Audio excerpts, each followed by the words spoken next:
Le silence par rapport à des mots imposés, par rapport à une propagande, c'est un refuge.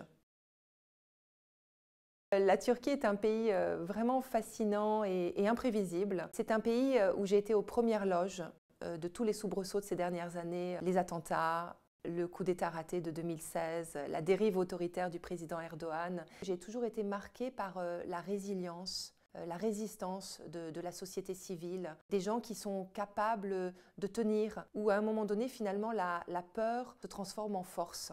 C'est l'histoire de Göktay, un professeur d'histoire à Istanbul, très militant, très fougueux, très engagé. Et du jour au lendemain, il se retrouve derrière les barreaux en prison. Il est accusé de terrorisme pour avoir signé une pétition pour la paix. Et sa femme, Ayla, qui est également enseignante, elle se retrouve à devoir batailler pour la libération de son époux. De fil en aiguille, elle qui avait tout le temps fui la politique, se retrouve à reprendre le flambeau de Göktay et au fil du temps à découvrir le secret de son combat. On peut être condamné, mais dans toute forme de condamnation, il y a toujours une façon de se relever. Et c'est ce qui arrive à mon personnage Göktay. Il est condamné à l'isolement dans sa cellule, il ne peut plus parler.